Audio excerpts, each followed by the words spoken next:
What's up, Rafael Cortez here with another video for the Wholesaling Business Blueprint. All right, I want to talk to you about how to build fast rapport with a seller, right? I know the term rapport gets thrown around and it's something that can be somewhat confusing.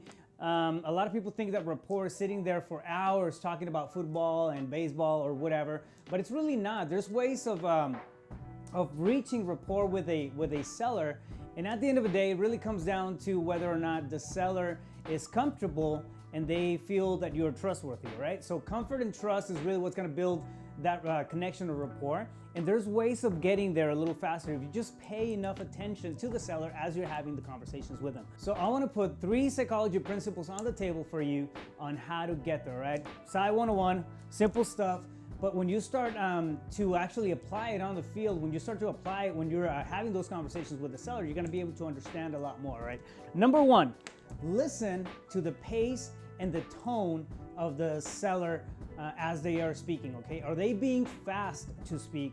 Are they being slow? Is their tone very monotonous, or is it dynamic? Is it going up and down? That's gonna give you 2 things, right? One, the way that they process information, because how they speak, really it's a picture of how they process information on the inside. Are they pretty fast? Are they, more slow and methodical, kind of stuff? And it's also gonna give you an idea of the level of engagement that they're having in your conversation, all right? So first thing to look out for is pace and tone.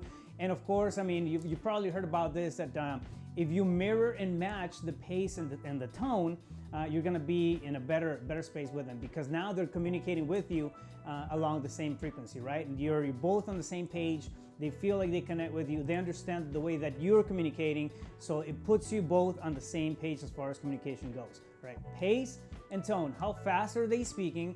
And are they dynamic? Or do they go up and down when they speak? Or is it very, very monotone throughout the whole conversation like that? All right, so pay attention to that kind of stuff. It's really important. Number 2, what is their learning style?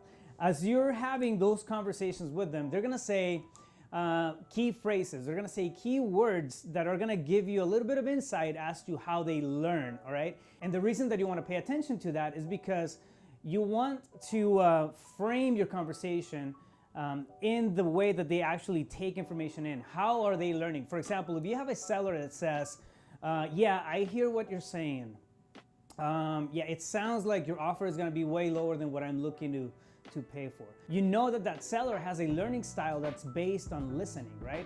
So it's usually the type of person that can sit through a lecture and then pick up words and things like that, because of how they're subconsciously framing the conversation back to you. So I hear what you're saying. It sounds like your offer is gonna be lower than that. You know that you can actually have a conversation with them, and they're gonna process the numbers, and they're gonna retain a lot of that information that you're giving them easier than somebody who's a visual learner. All right, so it's called an auditory learner.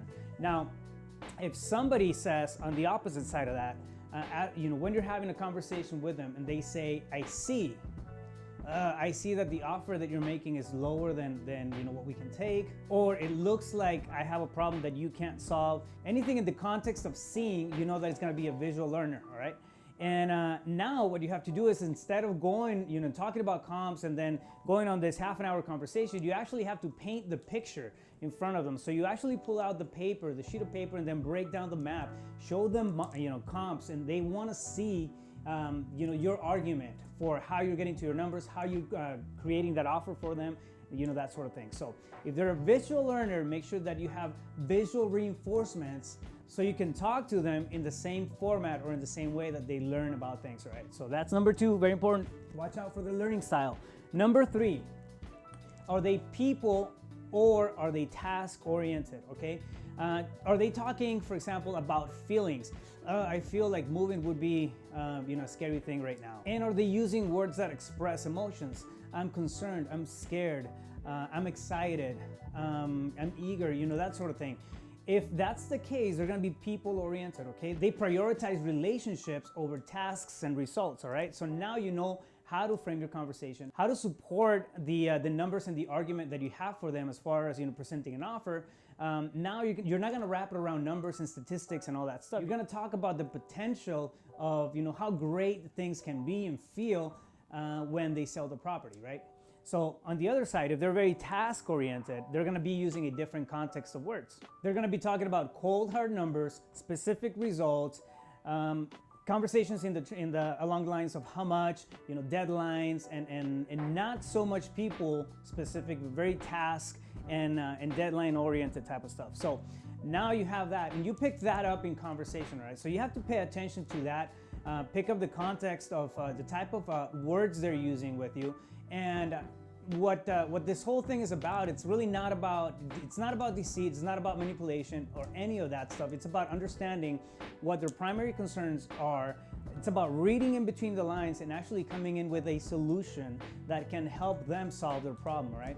But you have to be able to read between the lines and understand what it is that they're trying to tell you. If you just listen a little closer and go beyond the traditional script, you're gonna be able to find a lot of the stuff that most people don't find, right? So 3 simple psychological principles, and these are psychological principles because they happen at a subconscious level, right?